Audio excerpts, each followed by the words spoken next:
तभी चुलबुल तेज उड़कर डॉक्टर भालू को बुलाने उड़ जाती है और भालू डॉक्टर के पास पहुंच जाती है। तभी चुलबुल बोली, डॉक्टर भालू, सुनो सुनो। हरी भरी घाटियों के बीच एक विशाल जंगल था, सुंदर वन। यहाँ शेर, हाथी, बंदर, खरगोश, तोता और कई छोटे बड़े जीव रहते थे। भोला हाथी, विशाल लेकिन भोला। चिंपा बंदर, शरारती मगर दिमाग तेज। मीना तोता, समझदार और मीठी आवाज वाली। चुलबुल तेज उड़ने वाली, हमेशा मदद को तैयार रहती। सब मिलजुल कर रहते, लेकिन हर साल गर्मी के मौसम में पानी की कमी हो जाती। गर्मी के दिनों में जंगल का सबसे बड़ा तालाब सूख गया। सभी जानवर परेशान थे। अगर जल्दी पानी नहीं मिला तो छोटे बच्चे प्यास से मर जाएंगे। तभी बंदर सबके सामने आया और बोला, इस समस्या का उपाय मेरे पास है। मैं कुछ समय पहले ही जंगल के उस पार गया था। यहाँ मैंने 2 पहाड़ियों के बीच एक तालाब देखा था, जिसका पानी बहुत ही स्वादिष्ट और मीठा था। हम लोग वहाँ जाकर रह सकते हैं। मुझे लगता है बंदर भाई ठीक कह रहा है, हमें वहाँ चलना चाहिए। मैंने भी वो तालाब देखा है, उसका पानी बहुत मीठा है। तो फिर तय रहा, चलो हम लोग वहाँ चलते हैं, वहीं रहेंगे। सभी ने मिलकर तय किया कि वे साथ चलेंगे।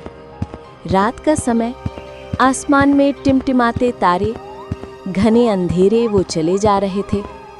तभी चलते चलते रास्ते में खूंखार भेड़िया मिला और बोला,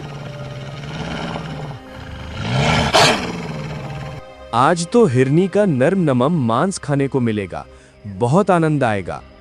मैं सिर्फ इस हिरनी को खाना चाहता हूँ, बाकी आप सब लोग जा सकते हैं। तभी बंदर आगे आया और दिमाग लगाकर बोला, तो खा लो, किसने रोका है तुमको खाने से? तभी सब सोचने लगे, ऐसे क्यों बोल रहा है। खूंखार भेड़िया उसे खाने को आगे बढ़ा। रुको, अब क्या हुआ? तभी बंदर ने देखा जमीन पर बहुत सारी घास है और सोच समझकर बोला, लेकिन मेरी एक शर्त है। अगर मेरे सवाल का जवाब दोगे तभी मैं तुम्हें हिरनी को खाने दूंगा। तुम इस जंगल की घास को देख रहे हो, बस इतना ही करना है।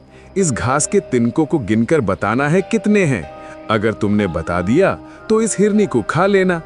ये तो मेरे बाएं हाथ का खेल है, ये तो मैं हाल ही गिनकर बता दूंगा। मुझे तुम्हारी शर्त मंजूर है। भेड़िया अपनी अक्ल ना लगाकर उसकी शर्त मानकर जंगल की घास के तिनकों को गिनने लगता है। 1 2 3 4 5।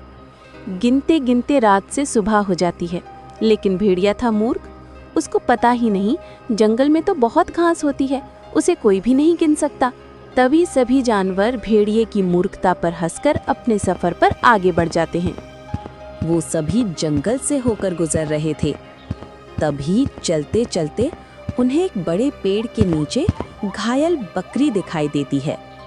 बकरी बहुत घायल थी, ज्यादा देर तक जिंदा नहीं रह सकती थी।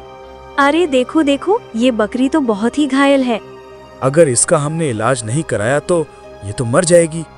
तभी चुलबुल ने पूछे, बकरी बहन, तुम्हारे साथ ये कैसे हुआ? क्या बताऊं बहन, एक भेड़िए ने मुझ पर हमला कर दिया। जैसे तैसे मैं जान बचाकर इस पेड़ के नीचे बैठी हूँ। इसका इलाज तो डॉक्टर भालू ही कर सकते हैं, लेकिन उनकी गुफा तो बहुत दूर है। इतनी जल्दी वहाँ जाएगा कौन?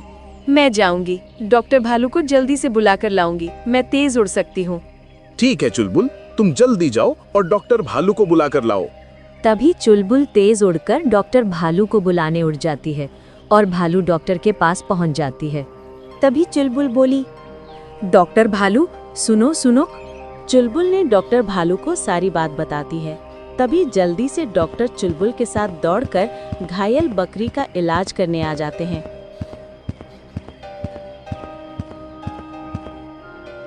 और बकरी के मरहम लगाकर पट्टी लगाकर उसे ठीक कर देते हैं। तभी बकरी डॉक्टर भालू के साथ अपने घर की ओर चली जाती है। तभी सभी जानवर अपने सफर पर आगे बढ़ जाते हैं। तभी दिन से रात हो जाती है। सभी जानवर चले जा रहे थे। उधर शेर खाने की तलाश में अपनी गुफा से बाहर आता है। अभी तालाब कितनी दूर है? हम काफी दूर आ चुके हैं। अंधेरा भी हो गया है। मुझे बहुत डर लग रहा है। अरे डरो नहीं भोला, हम हैं ना तुम्हारे साथ। बंदर भोला को समझाते हुए सभी जानवर आगे बढ़ जाते हैं। सभी जानवर शेर के इलाके से गुजरते हैं। तभी अचानक से शेर उनके सामने आ जाता है और कहता है, अरे वाह, मैं तो खाने की तलाश में इधर उधर घूम रहा था, लेकिन यहाँ तो पूरी दावत कहो, मैं पहले किसे खाऊं? सभी जानवर शेर को देखकर कांपने लगते हैं। सुनो सुनो, हमें जाने दो, हम तालाब के पास पानी पीने जा रहे हैं। अरे इतनी भी क्या जल्दी है बरखुरदार, बुझा लेना अपनी प्यास, पहले मेरी भूख तो मिटाओ। बहुत दिनों से कुछ अच्छा खाने को नहीं मिला है, आज मुझे इतना सारा खाना मिला है तो कैसे छोड़ दूं? सभी जानवर शेर को देखकर परेशान हो जाते हैं। किसी में भी खूंखार शेर का सामना करने की हिम्मत नहीं होती।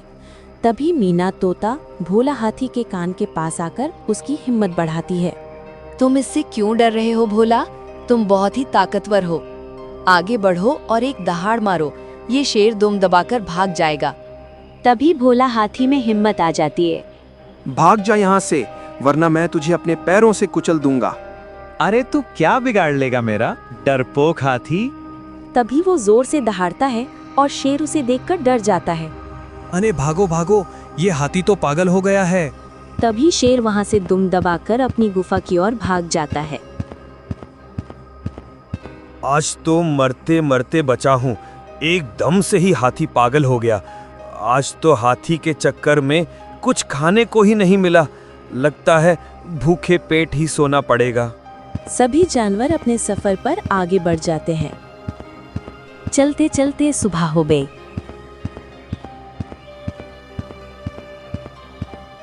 जानवर हरी भरी पहाड़ियों से गुजरकर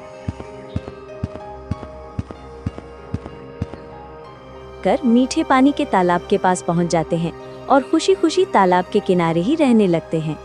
देखा बच्चों, ये कहानी हमें सिखाती है दोस्ती और समझदारी से बड़ी समस्या हल हो सकती है। तो देखा दोस्तों, बिना पानी के हमारा जीवन खत्म हो जाएगा। इसलिए आप सब से मेरी यही गुजारिश है, जितना हो सके पानी को बचाकर ही इस्तेमाल करना चाहिए।